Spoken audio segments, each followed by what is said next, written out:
Assalamualaikum warahmatullahi wabarakatuh. Halo teman-teman semuanya, perkenalkan nama saya Ayunda Sekar Ayu Pramusti dengan NIM 2280190040 dari jurusan Pendidikan Fisika angkatan 2019. Video ini dibuat untuk memenuhi tugas mata kuliah sejarah fisika dengan dosen pengampu Ibu Dina Rahmi Darman MPD. Nah, di sini semuanya pasti sudah tahu kan siapa penemu dari teori atom Bohr? Ya, betul sekali. Penemu dari teori atom Bohr ini adalah Niels Bohr. Nah, pada video kali ini saya akan menjelaskan perjalanan hidup dari seorang Niels Bohr. Disimak baik-baik ya videonya.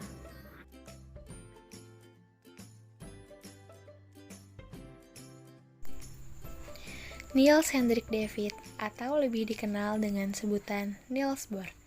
Beliau lahir pada tanggal 7 Oktober 1885. Beliau merupakan putra pertama dari pasangan Bapak Christian dan juga Ibu Ellen Bohr. Beliau mempunyai seorang kakak perempuan yang bernama Jenny dan juga seorang adik laki-laki yang bernama Harald. Ibu mereka adalah seorang wanita yang murah hati, cerdas, dan liberal. Beliau berasal dari orang Yahudi kaya yang aktif di perbankan dan juga parlemen Denmark. Sedangkan ayahnya adalah seorang profesor universitas, seorang psikologi terkenal, dan juga pecinta sains dan ilmu pengetahuan. Karir sekolah Niels termasuk sukses secara akademis, tetapi tidak terlalu menonjol. Nah, Niels dari kecil sudah memiliki minat terhadap mata pelajaran matematika dan juga mata pelajaran fisika. Ketika beliau sekolah, beliau telah memiliki kemampuan untuk menginspirasi kasih sayang pada orang lain dan juga membentuk persahabatan di sekolah yang bertahan sepanjang hidupnya. Niels kecil dikenal sebagai anak yang memiliki tubuh tinggi, anggota tubuh agak kasar dan kuat seperti beruang. Beliau tampak seperti anak laki-laki biasa, berbakat tetapi tidak sombong, dan beliau juga merupakan siswa berprestasi di sekolahnya. Ketika masuk Universitas Copenhagen, potensi seorang Niels Bohr sebagai ilmuwan itu pertama kali dikenal. Kemudian pada tahun 1907, beliau mendapat medali emas dari Royal Danish Academy Science dan juga surat untuk latihan tentang pengukuran tegangan permukaan oleh studi tentang jet fluida bergetar. Setelah itu, Niels mempelajari studi tentang penerapan teori elektron dengan penjelasan sifat fisik logam. Namun, studi ini sering mengalami kegagalan dikarenakan Niels sendiri mulai menyadari kesulitan dan keterbatasan teori klasik dalam mendeskripsikan elektron tentang proses atom itu sendiri. Setelah menempuh pendidikan di Universitas Copenhagen, pada akhirnya Niels mendapat gelar, yaitu gelar doktor. Pada tahun 1911, Niels banyak melakukan kunjungan ke Inggris. Salah satunya beliau berkunjung ke daerah Cambridge. Di sana, beliau bertemu dengan Thomson untuk mendiskusikan mengenai teori logam. Namun sayang sekali beliau gagal menarik perhatian Thomson sehingga merasa sangat frustasi selama berada di Inggris. Pada akhirnya, Niels Bohr memutuskan untuk bertemu dengan Rutherford dan membuat Rutherford sangat terkesan oleh model atom barunya, yaitu seperti miniatur tata surya. Kemudian pada tahun 1912, beliau menikah dengan seorang wanita yang bernama Margaret Norland.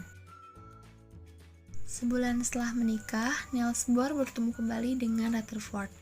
Niels Bohr mengambil model atom Rutherford sebagai titik awal dan mulai berhasil menemukan ide-ide tentang stabilitas atom yang mengarah pada deskripsi kuantum struktur atom. Tahun 1912 adalah periode penelitian Niels Bohr. Di Manchester, beliau mendapatkan suasana yang menggairahkan dan juga menyenangkan.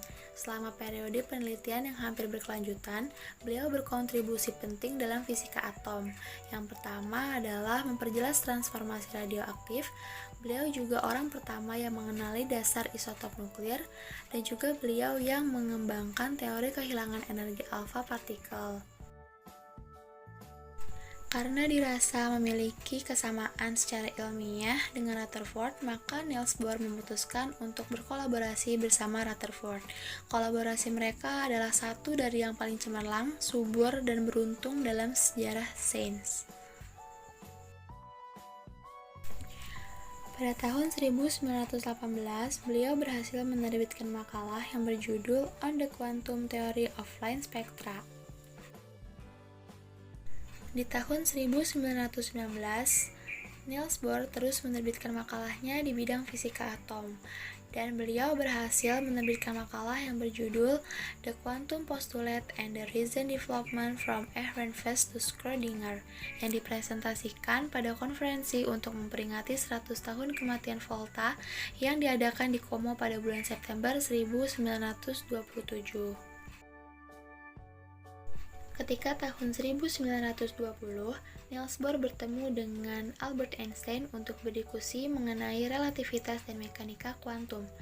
Keduanya memiliki perbedaan pendapat tentang teori relativitas dan mekanika kuantum ini.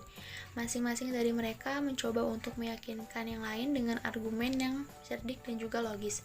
Sampai akhirnya, teori Niels Bohr tentang mekanika kuantum dipandang sebagai pandangan yang ortodoks.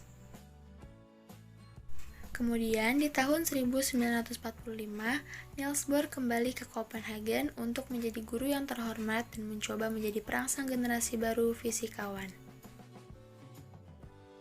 Setelah perjalanan yang panjang, akhirnya pada tahun 1955, beliau mengalami masa pensiun menjadi seorang profesor dan digantikan oleh seorang putra pemenang Nobel Age. Sampai pada akhirnya, pada tanggal 18 November 1962, Niels Bohr menghembuskan nafas terakhirnya di rumahnya karena penyakit jantung. Nah, itulah tadi penjelasan mengenai perjalanan hidup seorang Niels Bohr.